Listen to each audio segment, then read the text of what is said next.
Thierry et Madame Breton, bonjour. Vous étiez les organisatrices du voyage en Angleterre. Qu'est-ce qui vous a donné envie de faire ce voyage? C'est un responsable, donc je laisse la parole. Eh bien, ce qui nous a donné envie de faire ce voyage, c'est que le voyage de l'année dernière était tellement réussi que nous avons eu envie de recommencer l'expérience. À la demande unanime des élèves qui avaient participé au premier voyage et à celle également des parents qui souhaitaient que nous renouvelions l'expérience. Ce que l'on a fait, en changeant tout de même de région et de visite. Est-ce que l'organisation de voyages pédagogiques est très difficile? C'est très compliqué, surtout d'un point de vue financier. Le plus dur étant d'avoir assez d'élèves inscrits afin de faire baisser le prix suffisamment par élève. Voilà. Après, pour le reste, nous sommes passés par un organisme, nous avons négocié les prix et nous avons demandé un certain nombre de visites en particulier qui nous intéressaient. Avec combien d'élèves êtes-vous partis cette année? Alors, nous sommes partis avec 29 élèves, 30. J'en ai oublié un en route. Ah oui, non, il y en a un qui était... Voilà. Donc, avec 30 élèves, comme l'année dernière. L'année dernière, nous étions 29, il me semble. Donc, c'est un groupe correct pour 3 accompagnateurs. Donc, ça fait donc 10 élèves par accompagnateur. Quels sont les monuments que vous avez visités? Alors, quelles sont les villes tout d'abord que nous avons visitées? Parce que dans chaque ville, nous avons visité différentes choses. Donc, le premier jour... nous avons fait une petite halte à Brighton. Malheureusement, pas assez longue, puisque on avait pris un peu de retard dès le premier jour. Donc, bon. Visite rapide de Brighton le premier jour. Brighton et le Royal Pavilion, qui est le pavillon royal, qui est un style très particulier, puisque ça rappelle le Taj Mahal indien. Le deuxième jour, nous sommes allés à Portsmouth, avec visite de la Round Tower, qui, c'est vrai, après avoir été vue, ne valait pas vraiment le déplacement, mais puisqu'on y était, c'était pas désagréable, il faisait beau, on était au bord de l'eau et sous le soleil. Puis visite libre de la ville, qui est une très jolie ville, un peu riche architecturalement parlant, et avec une rue piétonne qui a beaucoup plu aux élèves, car elle était pleine de magasins que nous n'avons pas en France. Voilà, et l'après-midi, nous avons visité l'aquarium de Portsmouth. Qu'est-ce qu'il y avait de particulier dans cet aquarium? Eh bien, dans cet aquarium, il y avait des raies qui sortaient de l'eau pour réclamer des caresses. Ouais. Il y avait des loutres, il y avait un mini crocodile, il y avait des tas d'animaux qu'on n'a pas l'habitude de voir, des beaux aquariums avec des méduses. Fluo. Non, avec des éclairages en fait de lumière noire qui faisaient ressortir les méduses. C'était un bel aquarium. Il y avait des requins, des murènes, des poissons quand même qu'on n'a pas l'habitude de voir tous les jours chez Truffaut.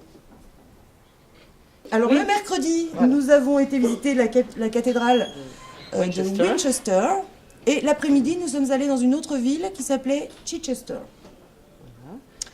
Donc magnifique cathédrale, avec visite par un guide francophone. Donc ça a permis aux élèves aussi d'avoir une idée un petit peu de l'histoire religieuse du pays, qui est très compliquée en Angleterre. Et donc ça leur a permis de poser beaucoup de questions et d'apprendre beaucoup de choses sur cette l'histoire religieuse de l'Angleterre. Et le jeudi? Donc, le jeudi, Londres, le grand jour. Alors le matin, nous avons fait Camden Town, qui est un marché populaire très typique,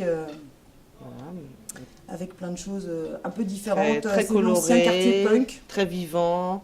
Voilà, donc c'est un quartier de Londres que l'on n'avait pas visité l'année précédente, qui est un petit peu, pas underground, mais un petit peu, enfin c'est pas le quartier touristique effectivement par excellence, mais on voulait montrer aussi ce quartier-là, qui est un aspect aussi, qui montre le goût pour l'excentricité des Anglais, parce que c'est quand même assez particulier comme quartier. Et je pense que ça a beaucoup plu à tout le monde. Et les élèves ont fait beaucoup d'affaires dans ce quartier-là. C'est vrai que c'est un des quartiers de Londres où on peut quand même acheter des choses bon marché, ce qui n'est pas le cas partout. Et négocier les prix, ce qu'ils ont fait. Donc ça leur a permis de pratiquer un petit peu leur anglais et leur sens de la négociation. Ce qu'ils ont très bien fait, parce que franchement, il y a eu de belles affaires. Et l'après-midi, nous avons fait London Eye, la grande roue avec des nacelles tout en verre. Et ça a vraiment beaucoup plu à tout le monde parce qu'on a eu la chance d'avoir un temps particulièrement clair ce jour-là. On voyait tous les monuments depuis les nacelles. Et ce qui était très intéressant, c'est que dans les nacelles, il y a des tablettes tactiles et que ça permet de voir au fur et à mesure qu'on découvre Londres, de quel monument il s'agit. Voilà. Donc, ma prochaine question sera en anglais. What was your favorite day? Quel a Our été favorite, votre jour- favorite day. quel a été votre London. jour préféré? Thank you for the translation. Of course, London and Camden Town, probably, but all the days were exceptional and full of I don't know, Surprises. surprise and so. Fun. So, do you agree with my choice? Yes, I would say that London was a good day. But I liked Portsmouth too. Et ma dernière question sera si vous êtes prête à refaire ce genre de projet, est-ce que ça sera avec d'autres classes? Si vous étiez prête à refaire ce projet? Alors, pourquoi avec d'autres classes? Pas forcément avec d'autres classes, parce que l'intérêt c'est aussi que chaque année vous puissiez pratiquer dans des conditions réelles votre anglais et découvrir peut-être d'autres. Enfin, l'Angleterre c'est vaste, hein, on peut toujours emmener les mêmes élèves. Vu que c'est très bien passé, moi je serais partante pour repartir avec les mêmes élèves. Après, il faut voir si d'autres classes seraient intéressées. Mais il n'y a aucun souci pour repartir avec les mêmes qui seront encore là l'année prochaine ou les années suivantes. Voilà, parce que bon, il n'y a rien de décidé pour l'instant pour les voyages futurs.